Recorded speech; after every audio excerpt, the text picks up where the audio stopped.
To a few of us here today, this is a solemn and most momentous occasion, and yet in the history of our nation it is a commonplace occurrence. The orderly transfer of authority, as called for in the Constitution, routinely takes place, as it has for almost 2 centuries, and few of us stop to think of how unique we really are. In the eyes of many in the world, this every 4 year ceremony we accept as normal is nothing less than a miracle. Mr. President, I want our fellow citizens to know how much you did to carry on this tradition. By your gracious cooperation in the transition process, you have shown a watching world that we are a united people pledged to maintaining a political system which guarantees individual liberty to a greater degree than any other.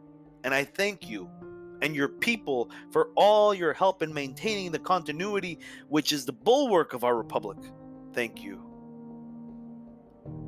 The business of our nation goes forward.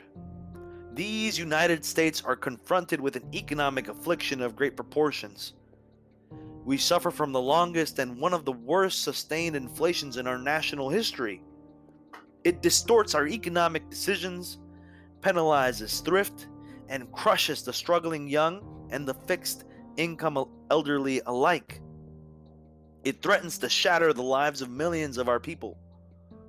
Idle industries have cast workers into unemployment, human misery, and personal indignity. Those who do work are denied a fair return for their labor by a tax system which penalizes successful achievement and keeps us from maintaining full productivity. But great as our tax burden is, it has not kept pace with public spending. For decades, we have piled deficit upon deficit, mortgaging our future and our children's future for the temporary convenience of the present. To continue this long trend is to guarantee tremendous social, cultural, political, and economic upheavals. You and I, as individuals, can, by borrowing, live beyond our means, but for only a limited period of time. Why, then, should we think that collectively, as a nation, we're not bound by that same limitation? We must act today in order to preserve tomorrow. And let there be no misunderstanding. We are going to begin to act beginning today. The economic ills we suffer have come upon us over several decades. They will not go away in days, weeks, or months, but they will go away. They will go away because we as Americans have the capacity now, as we've had in the past, to do whatever needs to be done to preserve this last and greatest bastion of freedom. In this present crisis, government is not the solution to our problem. Government is the problem. From time to time, we've been tempted to believe that society has become too complex to be managed by self-rule. That government by an elite group is superior to government for, by, and of the people. Well, if no one among us is superior to government for, by, and of the people, if no one among us is capable of governing himself, then who among us has the capacity to govern someone else? All of us together, in and out of government, must bear the burden. The solutions we seek must be equitable, with no one group singled out to pay a higher price. We hear too much of special interest groups. Well, our concern must be for a special interest group that has long been neglected. It knows no sectional boundaries or ethnic and racial divisions, and it crosses political party lines. It is made up of men and women who raise our food, patrol our streets, man our mines and factories, teach our children, keep our homes, and heal us when we're sick. Professionals, industrialists, shopkeepers, clerks, cabbies, and truck drivers. They are, in short, we the people. This breed called Americans. Well, This administration's objective will be a healthy, vigorous, growing economy that provides equal opportunity for all Americans, with no barriers born of bigotry or discrimination. Putting America back to work means putting all Americans back to work. Ending inflation means freeing all Americans from the terror of runaway living costs. All must share in the productive work of this new beginning, and all must share in the bounty of a revived economy. With the idealism and fair play which are at the core of our system and our strength, we can have a strong and prosperous America, at peace with itself and the world. So, as we begin, let us take inventory. We are a nation that has a government, not the other way around. And this makes us special among the nations of the earth. Our government has no power except that granted it by the people. It is time to check and reverse the growth of government, which shows signs of having grown beyond the consent of the governed.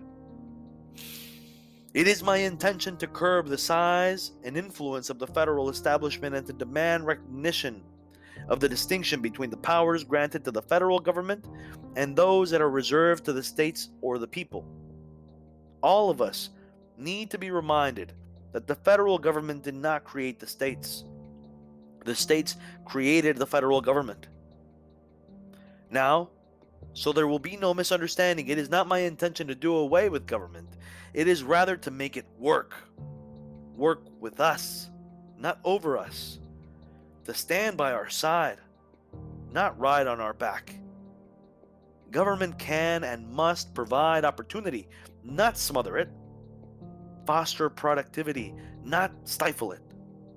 If we look to the answer as to the why for so many years we have achieved so much, prospered as no other people on earth have, it was because here in this land we unleashed the energy and individual genius of man and woman to a greater extent than has ever been done before. Freedom and the dignity of the individual have been more available and assured here than in any other place on earth. The price for this freedom at times has been high, but we have never been unwilling to pay that price. It is no coincidence that our present troubles parallel and are proportionate to the intervention and intrusion in our lives that the result from unnecessary and excessive growth of government.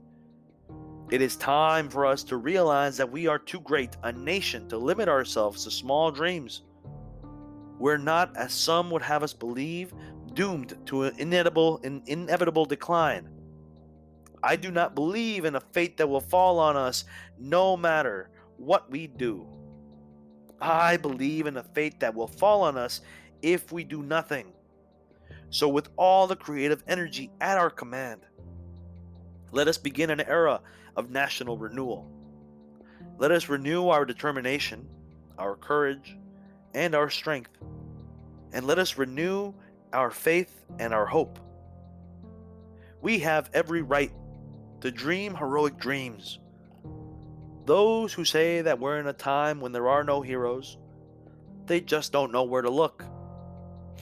You can see heroes every day going in and out of factory gates. Others, a handful in numbers, produce enough food to feed all of us and then the world beyond. You meet heroes across a counter, and they're on both sides of that counter. There are entrepreneurs with faith in themselves and faith in an idea who create new jobs, new wealth and opportunity. There are individuals and families whose taxes support the government and whose voluntary gifts support church, charity, culture, art, and education. Their patriotism is quiet, but deep. Their values sustain our national life. Now, I have used the words they and their in speaking of these heroes, but I could say you and your, because I'm addressing the heroes of whom I speak.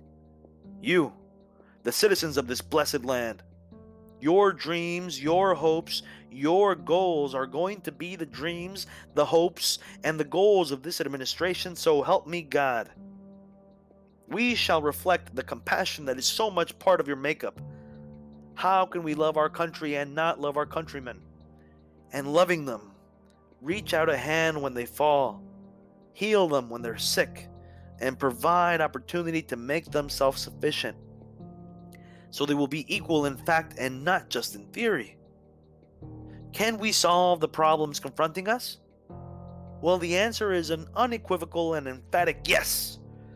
To paraphrase Winston Churchill, I did not take the oath I have just taken with the intention of presiding over the dissolution of the world's strongest economy.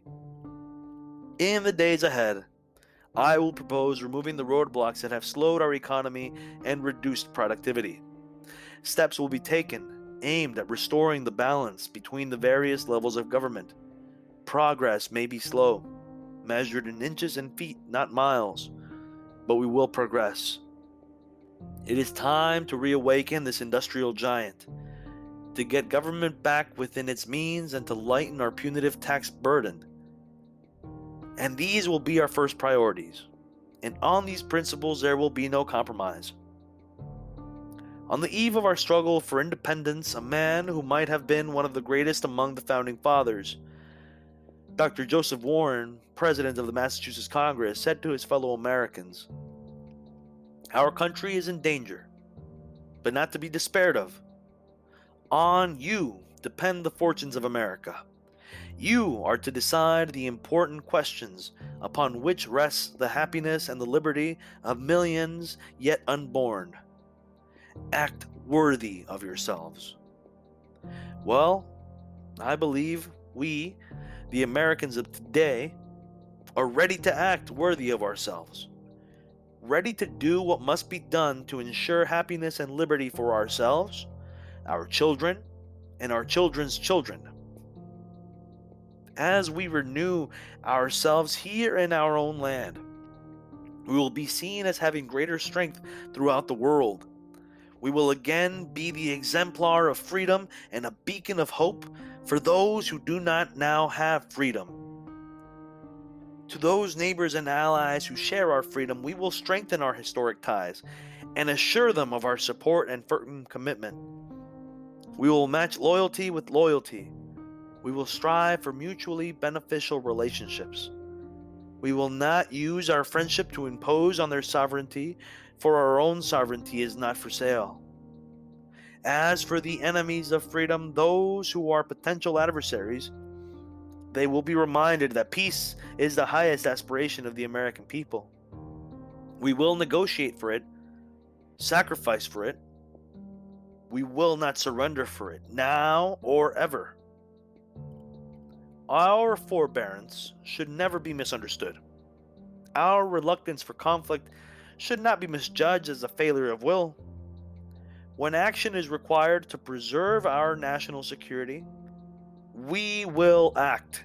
We will maintain sufficient strength to prevail if need be, knowing that if we do so, we have the best chance of having never to need to use that strength. Above all, we must realize that no arsenal or no weapon in the arsenals of the world is so formidable as the will and moral courage of free men and women. It is a weapon our adversaries in today's world do not have. It is a weapon that we as Americans do have. Let that be understood by those who practice terrorism and prey upon their neighbors.